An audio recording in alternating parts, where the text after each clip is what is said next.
Rules 4 এ যদি কোনো বাক্য দিয়ে নিচের বিষয়গুলো প্রকাশ করে তবে তা ইনডিফিনিট প্রেজেন্ট ইনডিফিনিট টেন্স হয়। তার মানে কোনো বাক্যে যদি নিচের বিষয়গুলো থাকে তাহলে সেটা কি হবে? প্রেজেন্ট ইনডিফিনিট টেন্স হবে। যেমন এক নম্বরে আমরা বলতে পারি যদি কোনো সেন্টেন্সের মধ্যে টুডে থাকে, ডেইলি থাকে, রেগুলারলি থাকে তাহলে সেটা কি হবে? প্রেজেন্ট ইনডিফিনিট টেন্স হবে।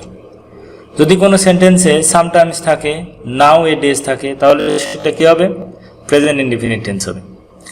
আচ্ছা, যদি এর মধ্যে এভরিডে থাকে অথবা এভরি টাইম থাকে তাহলে সেটা কি হবে? প্রেজেন্ট ইনডিফিনিট টেন্স হবে।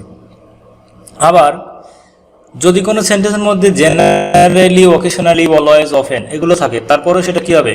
প্রেজেন্ট ইনডিফিনিট টেন্স হবে।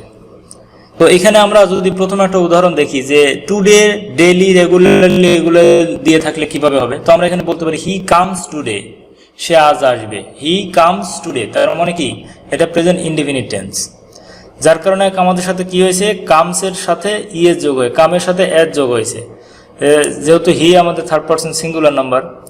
তো এরপরে সামটাইমস অথবা নাও এ ডেজ এটা দিয়ে যদি আমরা একটা উদাহরণ দেখি, হি গিভস মানি সামটাইমস, সে মাঝে মাঝে টাকা দেয়। হি গিভস মানি সামটাইমস, সে মাঝে মাঝে টাকা দেয়। তাহলে কি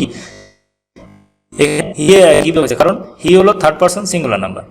আচ্ছা, এভরিডে অথবা এভরি টাইম এটা দিয়ে যদি একটা উদাহরণ দেখি, হি রিডস কুরআন এভরিডে, যেহেতু এটা আমাদের প্রেজেন্ট ইনডিফিনিট টেন্স এবং এটা আমরা এর আগেও দেখেছি যে যদি কোনো আপনার হ্যাবিচুয়াল কোনো ফ্যাক্ট হয়, যে অভ্যাসগত কোনো কাজ হয় সেটা প্রেজেন্ট ইনডিফিনিট টেন্স হয়।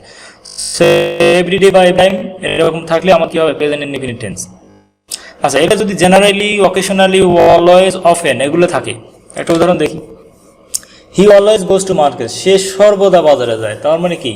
এটা প্রেজেন্ট ইনডিফিনিট টেন্স। যার কারণে হি এর পরে যে আমাদের যেটা গো যে ভার্ব আছে এর সাথে ইএস যোগ হয়েছে, so he always goes to market.